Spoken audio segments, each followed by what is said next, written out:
Nick Kyrgios is through to his second Wimbledon quarter-final after his win over American Brandon Nakashima overnight. Kyrgios dropped the first set before clawing it back by winning the next two. Nakashima took the game to a fifth set, and despite a shoulder injury, Kyrgios held on to win, setting up a quarter-final matchup with Chilean Christian Garin. But once again, it was his off-court behaviour causing a stir, including these comments at a post-match press conference when he was asked about his failure to follow Wimbledon's strict dress code. We all know the Wimbledon dress code rules are very strict. Yep.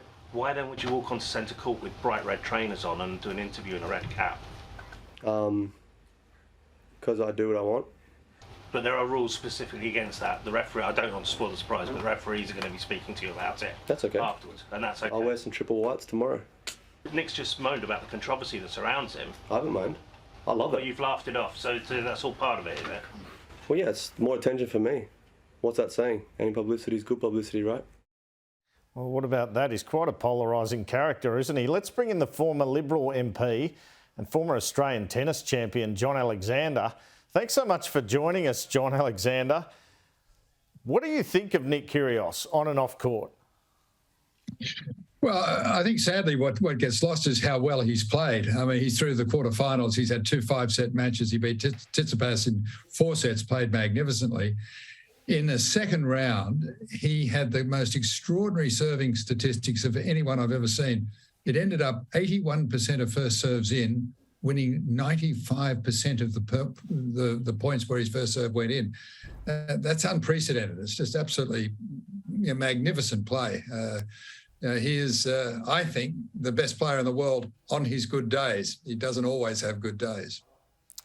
Well, what about this conduct at the presser last night? And he even said that he tanked in the fourth set, I think. He said that it's kind of a mind game on his opponent. He deliberately started losing points. I mean, is that in the spirit of the game? What do you make of that? Well, you could put it under a headline of tactics. But in 2015, when he played Richard Gasquet in the third round, he, in the second set, really gave it away once he got down a break, and he lost the second set 6-1, was down 2 sets to love. Then he saved several match points before finally losing in the fourth set in a tiebreaker, 7-6. And he was accused of tanking, and he didn't know what the press were talking about. I've saved match points. I lost 7-6 in the fourth set. I fought every inch of the way, and they drew attention to the second set. He said, oh, yeah, well, the set was gone. I let it go. Having played Gasquet the previous year and saved 9 match points in winning a heroic match in 5 sets. So I think that second match at Wimbledon against Gasquet is what started the conflict between he and certain members of the press, and it continues. It's not unusual for players to let games go, or if they're down 5-1 to conserve themselves for the next set and run dead, so then they're dictating the play. And that's what Kyrgios admitted to in this previous match. It's part of his game. That's what he does from time to time. He's not the only one who does that, but he finished very strongly, winning the fifth set 6-2. And there's always been questions over his fitness, but he's done a lot of training playing basketball. He says he's fitter than he's ever been. I think he is. And the big question is, I was talking, funnily enough, to Wally Vasseur this morning. He said, if Nick was going to play Nadal in the second round, you'd back him.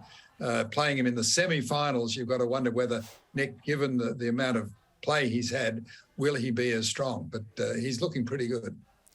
You've really come out defending him here, and fair enough. But you got people like Pat Cash, John McEnroe not doing the same. But I guess they had their moments with behaviour on the court, didn't they? Well, yeah, they're reborn.